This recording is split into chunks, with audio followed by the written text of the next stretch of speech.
Hello friends, இந்த video எதை பற்றினா ஒரு காம்பேக்ட் சைஸில் ஒரு 2.1 ஆம்பிளிஃபையரை பற்றி. இது வந்து ஒருத்தர் வந்து அவரோட ஈச்சரில் செட் பண்ணுறதுக்காக கேட்டிருந்தார். அவருக்காக ரெடி பண்ணது தான். இதோட பர்ஃபார்மன்ஸ் பார்த்திங்கன்னா ரொம்பவும் நல்லாவே இருக்குது. இதில் என்னென்ன யூஸ் பண்ணியிருக்கேன் ப்ளஸ் இதோட அவுட்புட்லாம் எப்படி இருக்குது அப்படிங்கிறது வந்து நம்ம வீடியோவில் டீட்டெயிலாக பார்க்கலாம் வாங்க. சேனலுக்கு நீங்கள் இன்னும் சப்ஸ்கிரைப் பண்ணலன்னா மறக்காமல் கீழே இருக்கிற ரெட் கலர் பட்டனை கிளிக் பண்ணி சப்ஸ்கிரைப் பண்ணிக்கங்க. அடுத்தடுத்த வீடியோவை மிஸ் பண்ணாமல் பார்க்க கூடவே ஒரு பெல் ஐக்கானையும் கிளிக் பண்ணிக்கோங்க.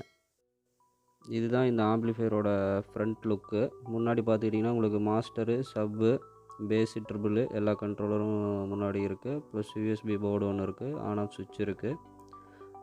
அதுக்கப்புறம் பார்த்துக்கிட்டிங்கன்னா இதில் அவங்க நேம் கேட்டிருந்தாங்க. ஸோ அதனால் அக்ரலிக்கில் வந்துட்டு அவங்க நேம் போட்டு கொடுத்துருக்கு. கீழேயும் நம்ம நேம் போட்டிருக்கு.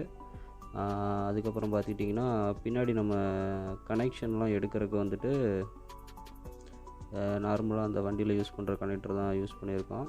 சப்புக்கு மட்டும் தனியாக ஒரு எக்ஸ்ட்ரா ஒரு ஒயர் போட்டு நான் கொடுத்துருக்கேன். சப்பு லைன் மட்டும் கனெக்ட் பண்ணுறதுக்காக. இந்த ரெட்டு பிளாக் ஒயரு கொஞ்சம் ஹெவியான ஒயரு. இந்த ஆம்பிளிஃபையருக்குள்ளே வந்து என்னென்ன போர்ட்ஸ் நான் யூஸ் பண்ணியிருக்கேன் அப்படிங்கிற டீட்டெயிலை வந்து நம்ம இப்போ கேபினெட்டை ஓப்பன் பண்ணிவிட்டு பார்க்கலாம். இந்த ஆம்பிளிஃபையர் உள்ளே பார்த்துட்டிங்கன்னா பவர் சப்ளைக்காக ஒரு 12 to 24 ஹெச்டி காயில் உள்ள ஒரு சக்தியோட இன்வெர்டர் போர்டு யூஸ் பண்ணியிருக்கேன்.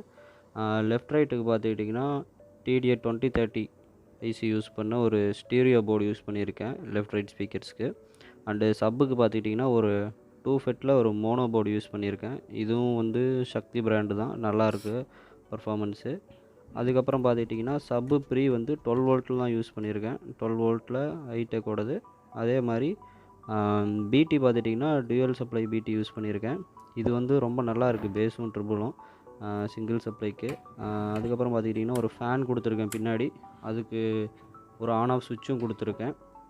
இந்த ஃபேனுக்காக வச்சுருக்க ஆன் ஆஃப் சுவிட்ச் பார்த்துட்டிங்கன்னா உங்களுக்கு மேக்ஸிமம் தேவைப்படாது. வண்டி ரன்னிங்கில் இருக்கும்போது நமக்கு வந்து அது பெருசாக தெரியாது. இதே வண்டி நிப்பாட்டிட்டு நம்ம வந்து ரன்னிங்கில் இல்லாதப்போ மட்டும் செட் ஆன் பண்ணி கேட்குறோன்னா இந்த ஃபேன் ஆன் ஆஃப் சுவிட்ச் வந்து நமக்கு கொஞ்சம் யூஸ்ஃபுல்லாக இருக்கும். இப்போ வந்து எஃப்எம்மில் ஒரு சாங் ப்ளே பண்ணுறேன். இதுக்கான எஃபெக்ட் எப்படி இருக்குன்னு கேட்டு பாருங்கள்.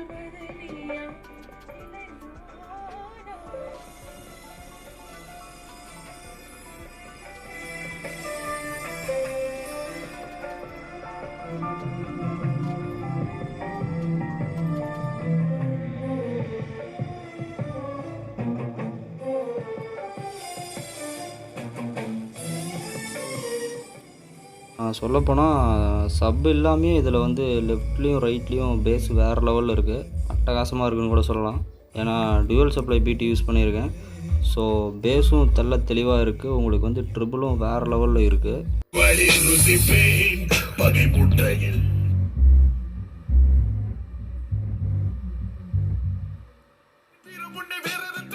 இந்த சாங்குக்கு பார்த்திங்கன்னா பேஸு சூப்பராக கேட்குது. நீங்கள் வந்து ஹெட்ஃபோன் யூஸ் பண்ணி கேட்டிங்கன்னா அதோட எஃபெக்ட் உங்களுக்கு கொஞ்சம் தெரியும்.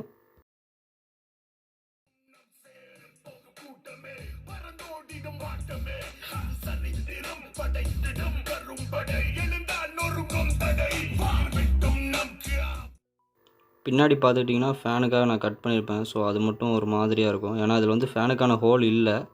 ஸோ இதுக்காக வந்து சின்ன சைஸ் ஃபேன் வாங்கிட்டு அதுக்கான சைஸ் வச்சு கட் பண்ணிவிட்டு மீதி இடத்த வந்து நான் வெறும் ஆட்டா மாதிரி வச்சு நான் ஃபிக்ஸ் பண்ணிட்டேன்.